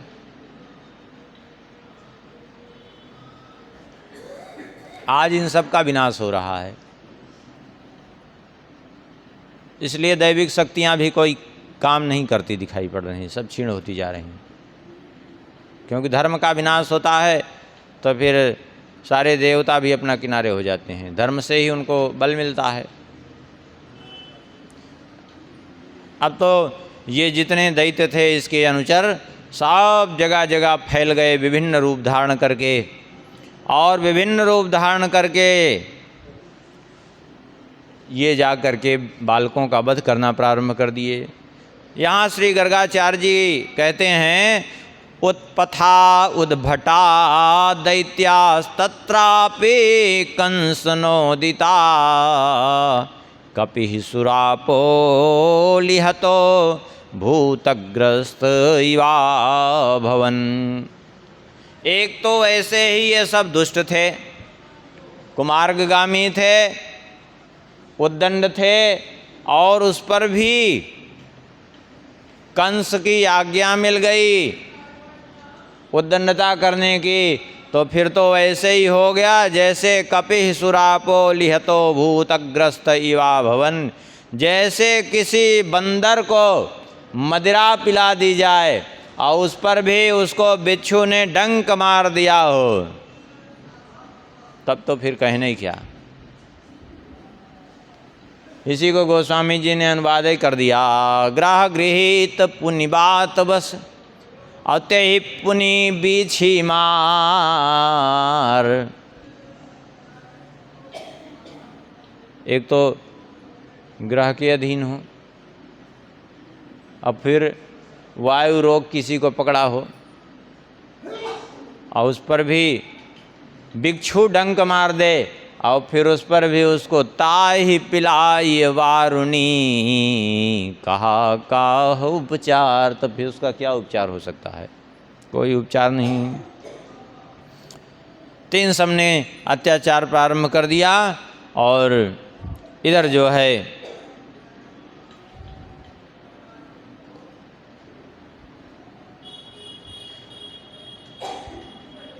प्रातः काल यहाँ क्या हुआ नंद भवन में, कहते हैं अथ पुत्रोत्सवं जातं श्रुत्वा नंद उसः क्षणे ब्राह्मणाश्च समाहूय कारयामास मंगलम। श्री नंद बाबा को प्रातः काल उषा वेला में ही पता चला कि घर में पुत्र का जन्म हुआ है। बड़े प्रसन्न हुए, प्रसन्न होकर के ब्राह्मणों को बुलाया है और ब्राह्मणों को बुला करके ब्राह्मणाश्च समाहूय कारयामास मंगलम, जात कर्म संस्कार कराया है और ब्राह्मणों को 1,00,000 गैया प्रदान की है। भागवत के अनुसार तो धेनु नाम नियते प्रातः 2 लाख गैया, यहाँ 1 लाख गोदान किया है और 1 कोस लंबी भूमि में 7 पर्वत जैसे अन्न के खड़े किए गए, सप्तधान्य के 7 पर्वत खड़े किए गए और उनके शिखरों को बढ़िया रत्नों से स्वर्ण से सुसज्जित किया गया और उसको दान किया है। विनम्र भाव से ब्राह्मणों को प्रदान किया। इधर नंद बाबा के द्वार पर खूब मंगल गान प्रारंभ हो गया। प्रसन्न होकर के नृत्य कर रही हैं गोपियाँ, चारों ओर खूब पताका कलश चंदवे लगे रहे हैं और खूब सजाए जा रहे हैं। गौओं के सींगों को स्वर्ण से मढ़ा गया। गावः स्वर्ण श्रृंगश्च हेममालाल सद्गलाः, स्वर्ण की मालाएं पहनाई गई और गले में घंटियां, पैरों में सुंदर घुंघरू बांधे गए और पीठ पर सुंदर लाल रंग की दुशाला ओढ़ाई गई। इस प्रकार से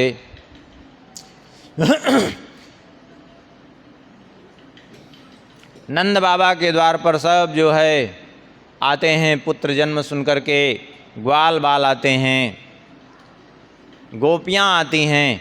इधर गोकुल में ये रहते थे और उधर महावन में रहते थे, अरे रावल गांव में रहते थे श्री बृषभानु जी। बृषभानु जी ने सुना है तो अपनी पत्नी के साथ वे भी आए हैं, हाथी पर चढ़ करके नंद भवन में आ करके जो है उन्होंने भी इसमें भाग लिया है। और भी ब्रज में जो 9 नंद उपनंद 6 बृषभानु सब उपस्थित हुए हैं। पूरा गोकुल एकदम लोगों से भर गया और सब बड़े प्रसन्न हैं। सब ग्वाल बाल हाथों में बंसी बेत की छड़ी लिए हुए और मोर पंख बांधे हुए सब वहाँ आ रहे हैं।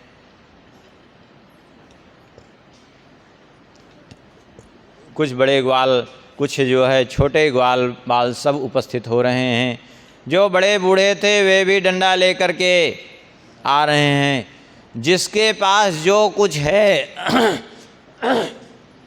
हयंगवीन दुग्धानाम दध्याज्यानाम बलीन बहून नीत्वा वृद्धा यष्टिहस्ता नंद मंदिर माययुः।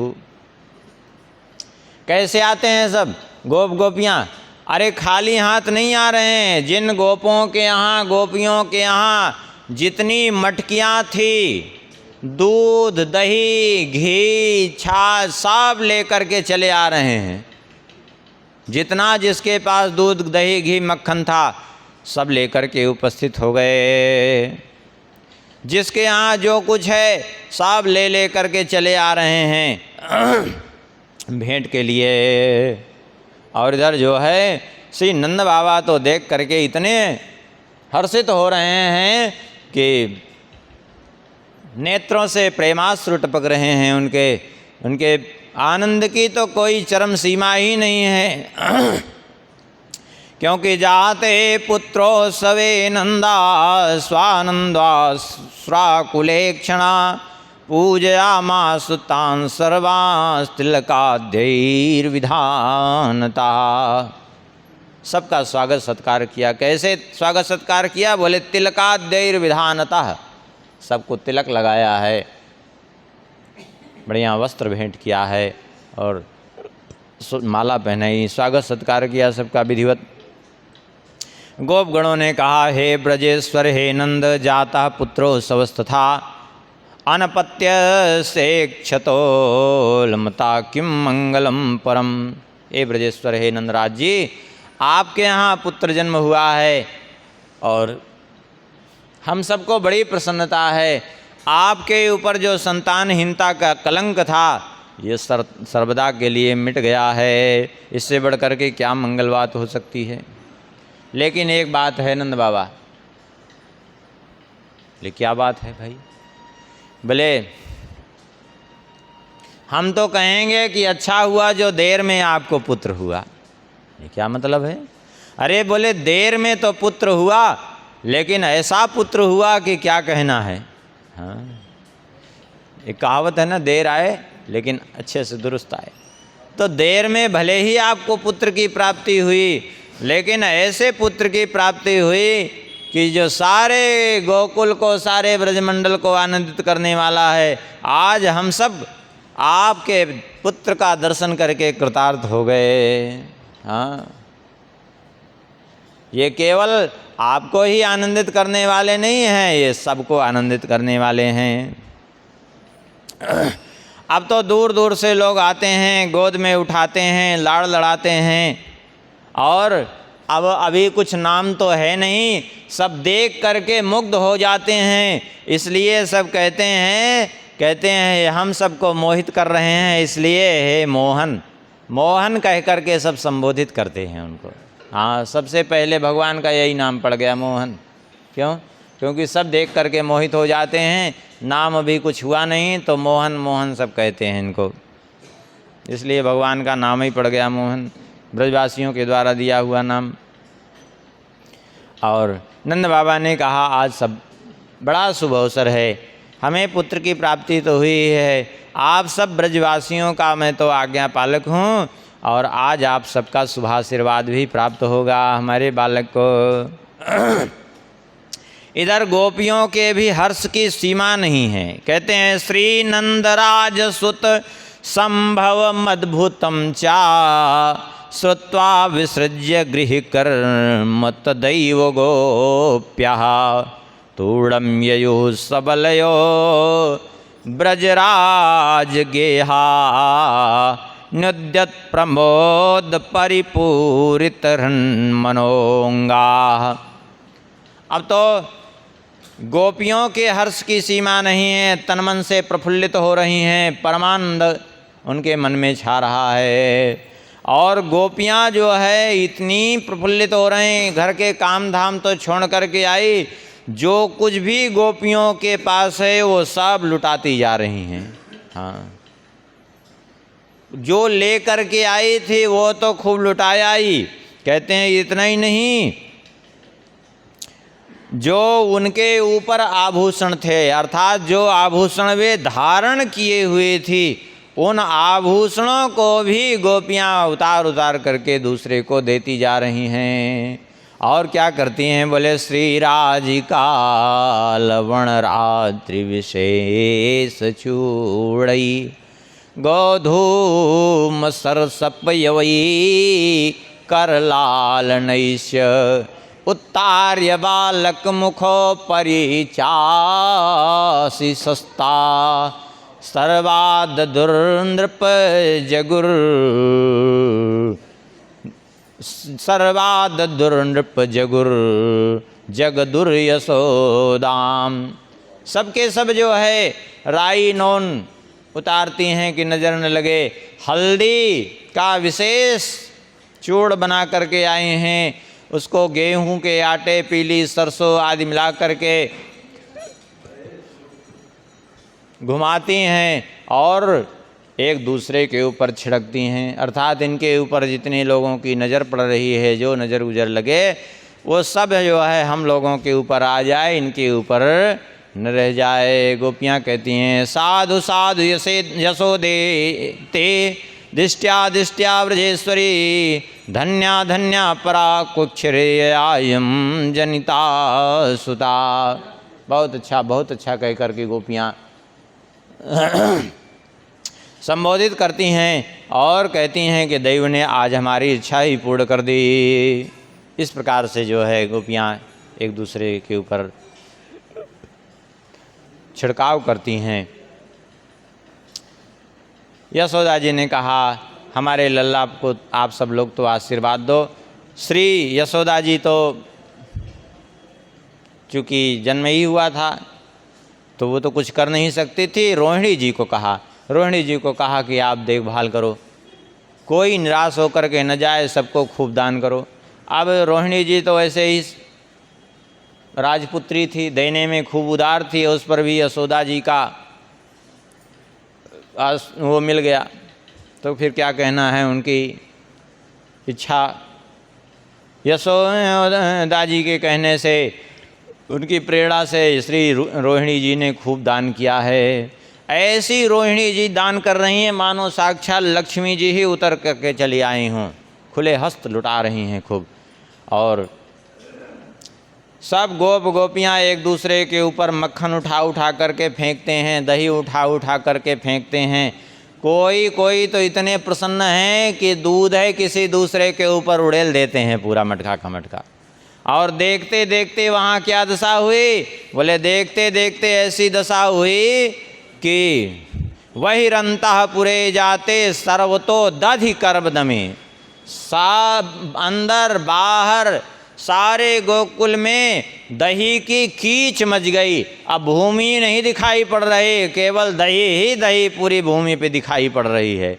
और कहते हैं उसमें वृद्धास्य स्थूल देहस्य पेतुर्हास्यम कृतम परई। जो वृद्ध हैं बेचारे और जो स्थूल कायें हैं वे बेचारे, वो दही चिकनी होती है उसमें फिसल करके गिर भी जाते हैं तो दूसरे हंसते हैं। लेकिन बड़ी विचित्र बात है, बेचारे फिसल के गिरते हैं फिर भी रो नहीं रहे हैं, प्रसन्न हैं। क्यों? इतना आनंद आ रहा है इनके आने से कि क्या कहना है। खूब सूत मागध बंदीजन स्तुति गान कर रहे हैं और खूब सब बधैया गान कर रहे हैं। नंद जी ने ब्राह्मणों को तो 1 लाख गवें जो दी थी वो तो दी ही थी। वहाँ जितने सूत मागध बंदीजन आए उन सबको 1,000 गवें, वस्त्र, आभूषण, रत्न, घोड़े, हाथी दिए। खूब दान किया और खूब लुटाते जा रहे हैं, फिर भी संपत्ति कम नहीं हो रही, बढ़ती जा रही है। क्यों? क्योंकि लक्ष्मी जी आकर के निवास करने लगी हैं। उसी समय जो है कौन कौन और आए, बोले सनत कुमार, कपिल, सुखदेव जी, व्यास जी, हंस, दत्तात्रेय, पुलस्त, नारद, ये सब वहाँ पर उपस्थित हुए हैं। और ये सब भी जो है आकाश में आरूढ़ होकर के इस नंदोत्सव का जो है दर्शन कर रहे हैं। भगवान शंकर जी ने देखा कि ये तो देवता बड़े स्वार्थी निकले, ये सब चले गए, हमको बताया था। अब सबको तो अपने भागने की परी है, शंकर जी को कौन बतावे नहीं जाए। तो शंकर जी तुरंत जो है जल्दी से अपने वृषभ नंदी पर सवार हुए। शंकर जी वहाँ से भागे। अब शंकर जी को देख करके उनके गण भी भागे पीछे। सूर्य देवता अपने रथ पर सवार होकर के, इंद्रदेव भी जो है अपने हाथी ऐरावत पर सवार होकर के, वायु देवता भी हिरण पर सवार होकर के, अग्नि देवता भी बकरे पर सवार होकर के, वरुण देवता भी मगर पर सवार होकर के, कार्तिकेय जी भी आए मयूर पर, सरस्वती जी हंस पर बैठ करके आई, लक्ष्मी जी भी गरुण जी पर बैठ करके आई, भगवती दुर्गा जी भी सिंह रूप धारण करके आई, पृथ्वी देवी गाय का रूप धारण करके आई और सब उपस्थित हो गए इनके उसमें। कहते हैं अब तो जब ये सब आए तो 16 मातृकाएँ कहाँ पीछे रहने वाली थी, वे भी एक पालकी में बैठ करके सब आई। षष्ठी देवी आई और इस प्रकार से जो है मंगल देवता बानर पर आरूढ़ होकर के आए, बुध देवता भास पक्षी पर बैठ करके आए, बृहस्पति जी भी कृष्ण मृग पर बैठ करके आए, शुक्राचार्य जी भी आए और मगर पर आरूढ़ होकर शनि देवता राहु, केतु, ये सब अपने अपने वाहन पर बैठ करके आए। तब तक भी गणेश जी पहुँचे। गणेश जी की छवि तो ऐसी थी कि मानो जो है अद्भुत कांति निकल रही हो। और सबसे आगे पहुँचे गणेश जी, खड़े हो गए अपने बढ़िया चूहे पे सवार हो करके। सारा आकाश मंडल देवताओं से आच्छादित हो गया है। सब पूरा आकाश मंडल भरा है। और इधर गोकुल पूरा नीचे जो है गोकुल वासियों से, ग्वाल वालों से भरा हुआ है। सब प्रसन्न होकर के, हर्षित होकर के नंदोत्सव मना रहे हैं। और इतना ही नहीं, गौवें बछड़े भी एकदम प्रेम पूर्वक उछल कूद कर रहे हैं, रभा रहे हैं। अब सब प्रसन्नता पूर्वक जब वहाँ उत्सव मना रहे हैं तो फिर यहाँ काहे पीछे रहा जाए। अब यहाँ भी थोड़ा सा हो ही जाए कुछ, हाँ, थोड़ा बधैया वधैया हो जाए। है कुछ।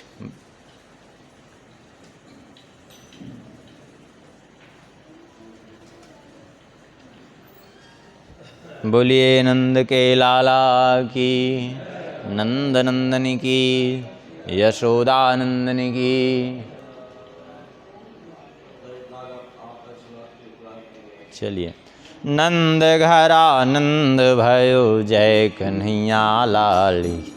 नंद घरा नंद भयो जय कन्हैया, जय कन्हैया लाल की जय, बोलो गोपाल की।